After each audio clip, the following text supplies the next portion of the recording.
ये दुनिया रहस्यों से घिरी हुई है। बहुत सी अफवाहों के साथ कई ऐसी सच्ची घटनाएं भी हैं जिन पर यकीन कर पाना बहुत मुश्किल है। वीडियो शुरू करने से पहले आप सभी को नमस्कार। आज मैं आपको बताने जा रहा हूं एक ऐसे शख्स के बारे में जो 69 साल पहले जापान एयरपोर्ट पर उतरे, लेकिन एक अनजान यात्री की एक अनसुलझी कहानी बनकर रह गए। उनके पासपोर्ट में जो लिखा था वो उस शख्स से भी ज्यादा रहस्यमय बन गया और गुत्थी और उलझ गई। और उसके बाद जो हुआ वो आपको मजबूर कर देगा इस वीडियो को दोबारा देखने के लिए। कहानी बेहद रोचक है, इसलिए अंत तक वीडियो में बने रहे। साथ ही जो साथी पहली बार चैनल से जुड़े हैं, अगर वीडियो पसंद आए तो चैनल को सब्सक्राइब करना ना भूले। अक्सर आप सब्सक्राइब करना भूल जाते हैं। तो शुरू करते हैं। 1954 में टोक्यो के हैनेडा एयरपोर्ट पर एक यात्री उतरता है। अन्य यात्रियों की तरह वह भी चेकआउट काउंटर की तरफ बढ़ता है। यहाँ तक सब ठीक है। उसका पासपोर्ट वेरिफिकेशन के लिए लिया जाता है।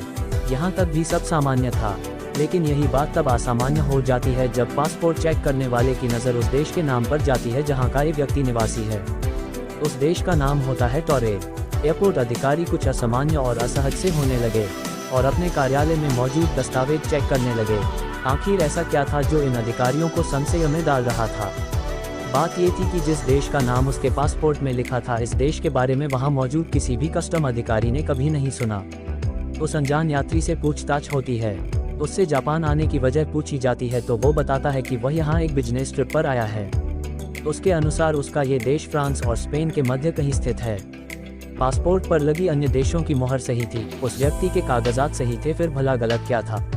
गलत ये था कि जिस देश से आने का दावा वह व्यक्ति कर रहा था वह देश दुनिया में कहीं मौजूद ही नहीं। जिस कंपनी का कर्मचारी वो खुद को बता रहा था, उस कंपनी का कहना था कि उसका इस तरह के किसी व्यक्ति से कोई संबंध नहीं है। इसी तरह वह जापान जिस कंपनी में मीटिंग के लिए आया उस कंपनी से संपर्क किया जाता है। उनसे मिली जानकारी से कस्टम अधिकारियों के तो होश उड़ जाते हैं। कंपनी ने भी ऐसे किसी व्यक्ति की जानकारी को झुठला दिया। इसके बाद उस होटल स्टाफ से संपर्क किया जाता है जिस होटल में यह व्यक्ति अपने ठहरने की बात कह रहा था। उस होटल से भी जवाब आता है कि उस होटल में भी उसके नाम की कोई बुकिंग नहीं थी। गुत्थी अब पूरी तरह से उलझ चुकी थी। पूरे शहर में ये खबर फैल चुकी थी।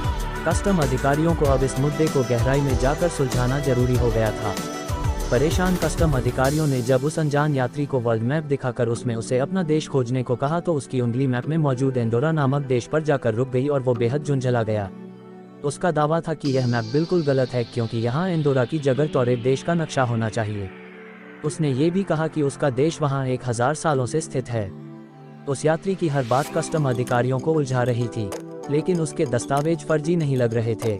और उसके पासपोर्ट पर इससे पूर्व टोक्यो की कई यात्राओं की मोहर लगी हुई थी। मामले को उलझता देख एयरपोर्ट अथॉरिटी ने ये निर्णय लिया कि इस यात्री के लिए आज की रात एक होटल के कमरे में पुलिस कस्टडी के साथ ठहरने की व्यवस्था कर दी जाए। एयरपोर्ट अधिकारियों को लग रहा था कि इससे उन्हें इस रहस्यमयी शख्स के बारे में गहराई से जानने का समय मिलेगा और इस यात्री के संबंध में सभी जरूरी डेटा वह 1-2 दिन में इकट्ठा कर लेंगे और यह गुत्थी सुलझ जाएगी। मगर अगले दिन सुबह जो हुआ और किसी खौफनाक सपने से कम नहीं था। हर किसी की आंखें फटी की फटी तब रह गईं जब अगली सुबह वह शख्स उस बंद कमरे के अंदर से ही ना जाने कहां गायब हो गया। ऐसा तब हुआ जब कमरे के बाहर पूरी रात पुलिस चुस्ती के साथ तैनात थी। इतना ही नहीं, बल्कि जो दस्तावेज पुलिस ने उससे बरामद किए थे वे सब भी गायब थे। वह शख्स कौन था, कहां से आया था और ये टोरे देश का क्या राज था, ये सब आज 69 सालों बाद भी एक रहस्य बना हुआ है। कई रिपोर्ट्स में ये बात भी कही गई कि वो शख्स टाइम ट्रैवलर था जो गलती से इस समय में आ गया था।